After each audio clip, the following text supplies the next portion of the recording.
voyons ensemble les principales informations que fournit SEMrush. Quand vous arrivez sur votre tableau de bord, vous voyez ici les recherches organiques. Donc le trafic, 1600. Le nombre de mots-clés, 997. Ici, vous voyez les backlinks, c'est-à-dire les liens externes vers votre site. Ici, vous voyez la répartition des langues des mots-clés.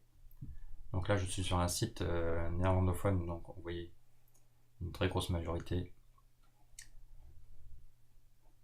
pour les Pays-Bas, un petit peu la Belgique pour la Flandre, et le reste est négligeable.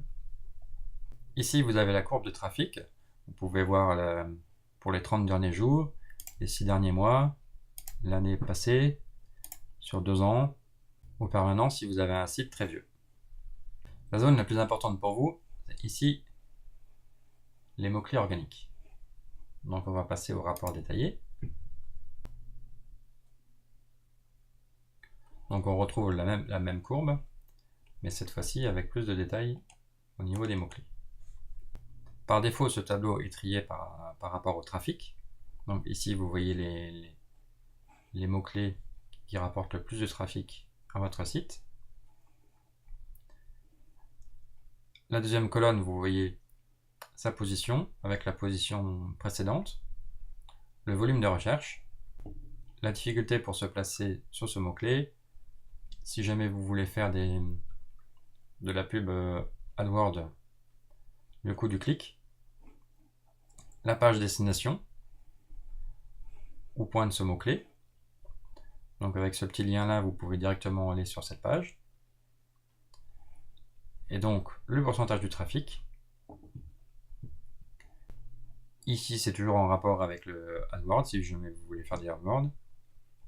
La tendance générale des recherches dans le temps. Et ici, la date de la dernière mise à jour de ce mot-clé. Donc ici j'ai la liste complète. Et comme je vous ai expliqué dans la vidéo précédente, si vous utilisez la version gratuite de SEMrush, vous n'avez que les 10 premiers résultats. Par contre, même si vous avez que les 10 premiers résultats, le système de tri fonctionne tout de même.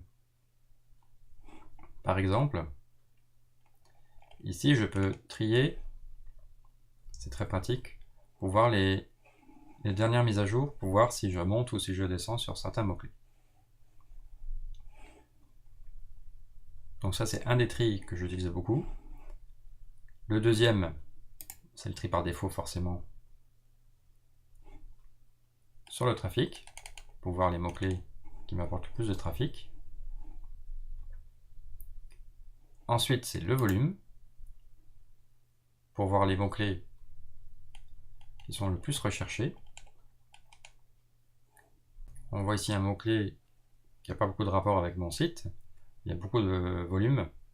Là, je ne suis pas très bien classé, mais c'est pas très grave. Donc ici, vous pouvez voir, par exemple ici, ce mot-clé-là, la Slovénie forcément, il y a quand même beaucoup de trafic. Donc ce serait intéressant de travailler sur ce mot-clé-là, même si forcément, plus le mot-clé est recherché, plus ça sera compliqué d'être bien classé. Au niveau des trafics, il s'agit d'une estimation de SEMrush. Selon votre site, cette estimation pourrait être réelle ou quelquefois complètement erronée. On verra ça en détail dans la vidéo suivante. Passons maintenant à une autre zone du tableau de bord SEMrush. Ici, vous allez pouvoir voir les mêmes informations que fournit SEMrush pour votre site, mais cette fois-ci pour les sites de vos concurrents. Alors, qu'est-ce qu'un concurrent pour SEMrush? Donc c'est simplement un site qui se place sur les mêmes mots-clés que vous. Donc ici par exemple vous avez 50 mots-clés en commun dans le top 20 et lui a 1500 mots-clés classés. Et là vous avez son trafic à comparer au vôtre. Donc vous voyez qu'il y a à peu près 2 fois plus de trafic que sur le vôtre. Et en cliquant sur le lien de ce site, vous obtenez exactement le même tableau de bord que votre site, mais cette fois-ci chez votre concurrent. D'ailleurs, vous voyez que si votre concurrent utilise la même démarche que vous, il va vous trouver.